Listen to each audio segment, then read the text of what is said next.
Northampton in the 1730s was still a frontier town. Patricia Tracy argues that Northampton had a very cosmopolitan social organization.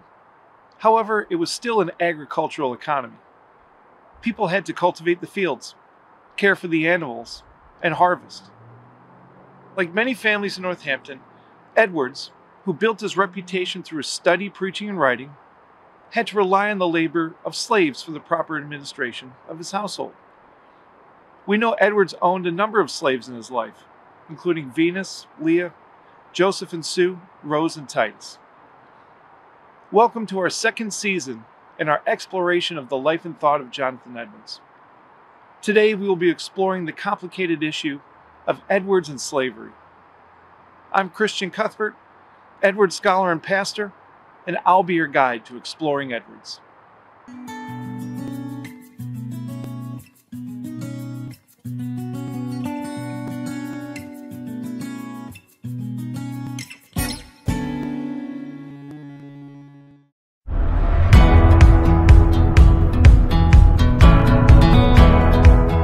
In order to explore Edwards' thoughts on slavery, we're traveling to Newport, Rhode Island, the epicenter for New England slave trade, and the location where Edwards purchased his first slave, Venus.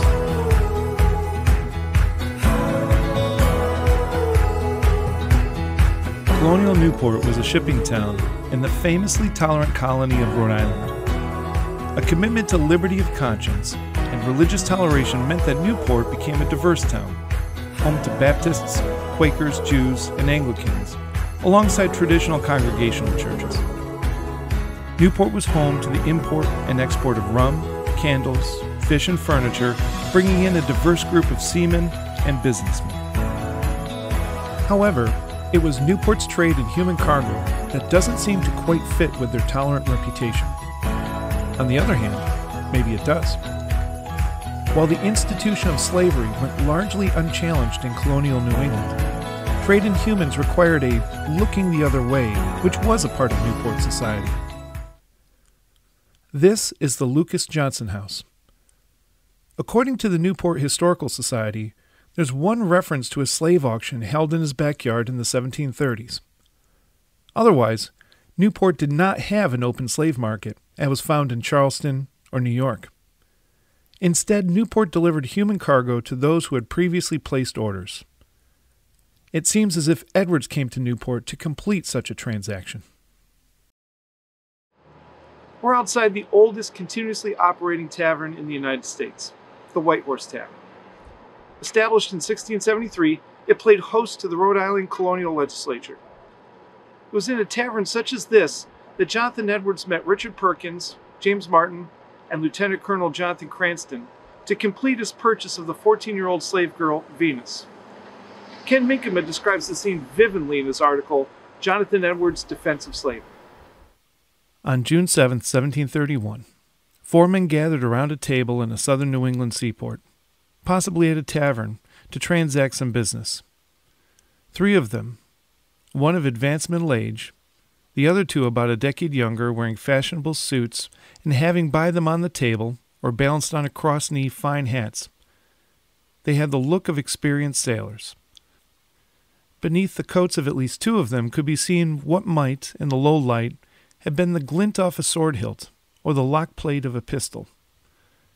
The 4th was an apparently fragile man in his late 20s, so thin as to look emaciated and impaired in his health. He was dressed in the wig and black suit, and Geneva tabs that he always made a point of wearing in public. To see this 4th man, with all the distinguishing marks of a clergyman, in such company must have struck the onlookers as odd. And perhaps the other 3 men covertly shared bemused looks over the serious, thin-lipped minister as he watched one of his companions take up a quill, dip it into a well, and fill a bill of sale. A receipt for a slave, quote, a Negro girl named Venus, whom this man of God was buying. Possibly, in a tavern like this, Edwards purchased Venus from Richard Perkins for the sum of 80 pounds. The receipt states, Know all men by these presents that I, Richard Perkins of Newport, in the county of Newport, and colony of Rhode Island, etc., mariner for and in consideration of the sum of 80 pounds of lawful currency money of said colony, I, the said Richard Perkins, do hereby bargain, sell, and deliver unto the said Jonathan Edwards a negro girl named Venus, aged 14 years or thereabout, to have and to hold the said negro girl named Venus unto the said Jonathan Edwards, that I, the said Richard Perkins, at the ensealing and delivery hereof, have in my own name good right, full power, and lawful authority to bargain, sell, and deliver the said negro girl named Venus. Perkins was a mariner, a slave trader who made his fortune transporting slaves from Africa to Newport. James Martin had recently come to the colonies from England, but soon became the Secretary of Rhode Island. Lieutenant Colonel John Cranston was son of the first governor and a career soldier commanding Fort George in New York during King George's War. After completing the transaction, Perkins departed for Africa to gather another shipment of human cargo. There was a revolt on the ship, and according to Ken Minkema, it's possible Perkins himself was the victim, making Venus the last slave he ever sold. Now, interestingly, Venus is never again mentioned in Edwards' writings. She may have proven so disruptive to the Edwards family that they in turn sold her. It would not have been unusual for slaves to die, succumbing to the diseases of a new environment. But Edwards' family's need for slaves did not die.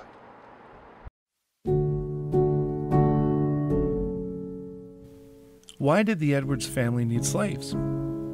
Edwards owned land that needed cultivating, planting, and harvesting. They needed help with husbandry, and they hosted numerous guests.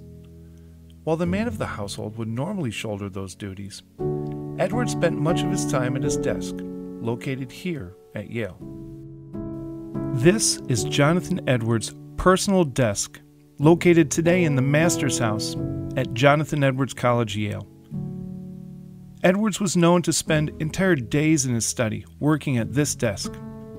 Aided by his Lazy Susan bookstand, Jonathan would consume himself in the study of the Bible, philosophy, theology, history, correspondence with people, and the preparation of sermons and treatises. While Edwards pored through his books, his need for manual labor exceeded that which his wife and children could provide. It would be fair to claim that Edwards' intellectual reputation was made possible, in part, by slave labor. However, to be fair, we must also examine what he did during his time at this desk.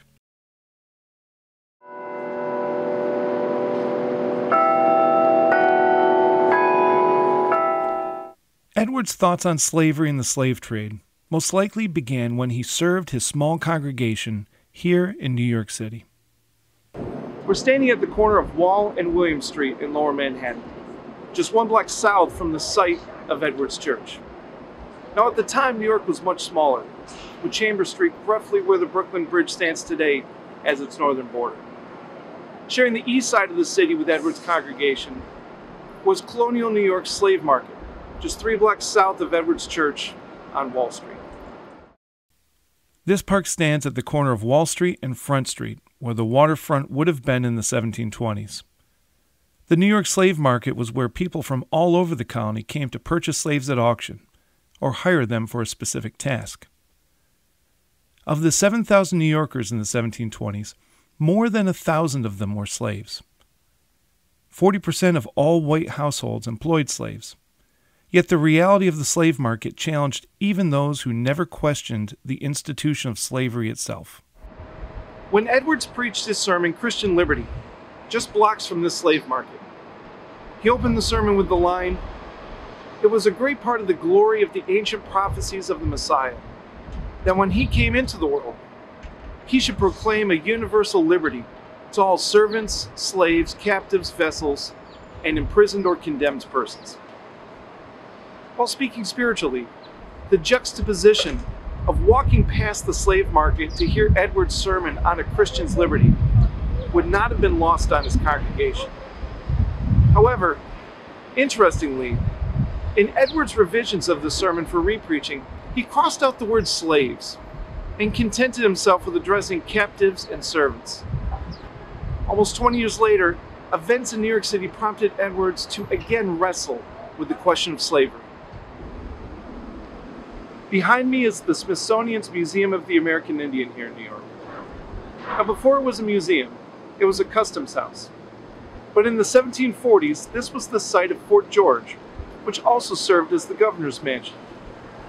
In 1741, a series of fires were set across the island of Manhattan as part of a suspected slave insurrection. 9 different buildings were set ablaze, as well as Fort George. Now, this gave the impression of a widespread plot hatched by slaves to disrupt the social and economic order. A public trial was held where 34 people were executed, including 17 black men who were hanged and 13 who were burnt at the stake. These victims were interred here at the African Burial Ground, here on the corner of Duane and Elk Street in Lower Manhattan, just north of Chambers Street, the northern limit of colonial New York. The convicted slave Caesar was put on public display here after his execution as a warning to others. During the Great Awakening, Edwards expressed his dissatisfaction with the institution of slavery, stating that it was an obstacle to revival among the slaves. While he had empowered slaves and Native Americans to preach, this breach of the public order in New York prompted Edwards to sit and write his infamous draft letter on slavery.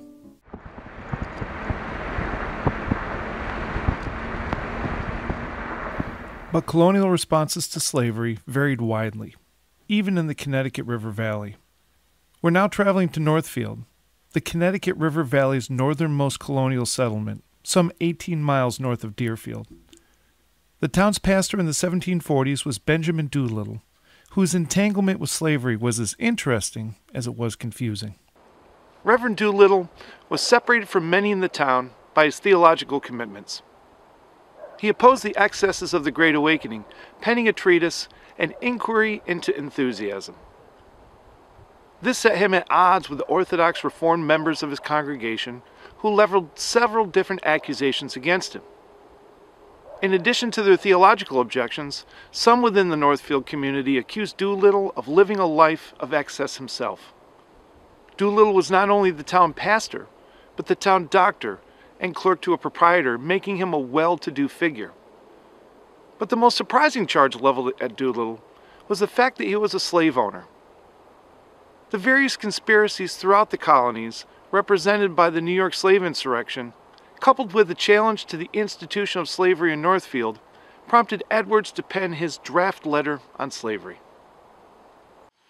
Late in 1741, amidst the controversy in Northfield and the conspiracy in New York, Edwards writes an outline, a series of headings addressing slavery that was obviously meant to be filled in at some later date.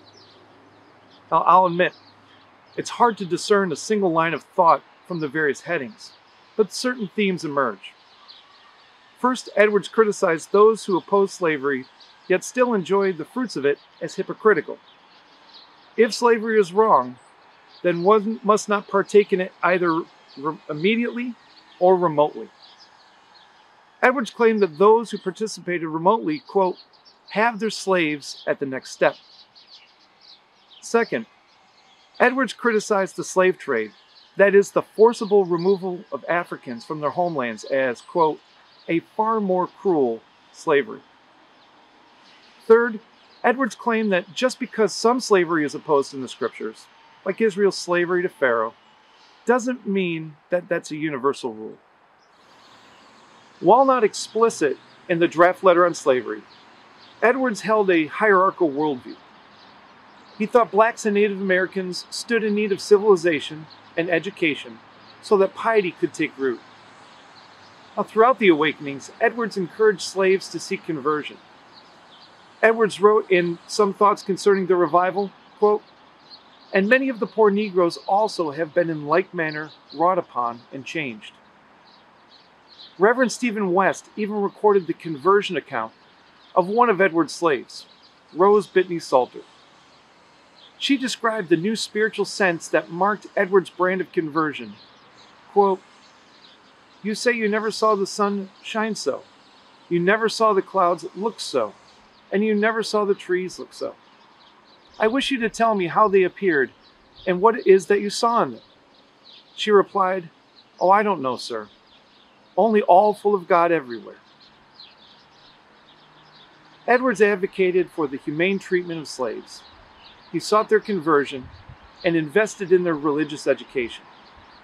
But his hierarchical worldview still allowed him to buy, own, and sell slaves. It was this hierarchical worldview that led Edwards to write in defense of Benjamin Doolittle, a theological opponent and an opponent of the revivals. Edwards objected that, quote, reproaching their pastor as though he lived in notorious iniquity and indulgence of his lusts would greatly wound religion. Edwards' fight throughout his tenure in Northampton to maintain clerical authority was applied consistently in defense of his theological opponent, Benjamin Doolittle.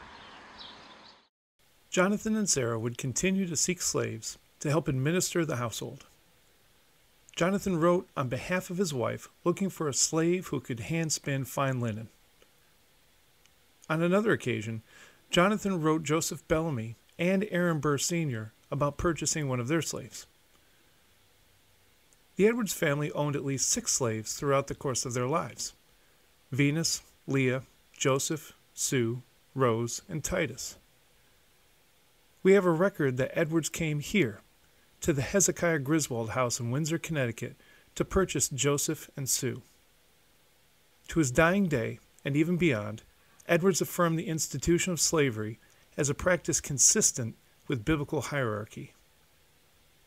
But Edwards' story has a couple fascinating epilogues. In a surprising twist, Doolittle freed his slave, Abijah Prince, who married Lucy Terry and moved here to Guilford, Vermont.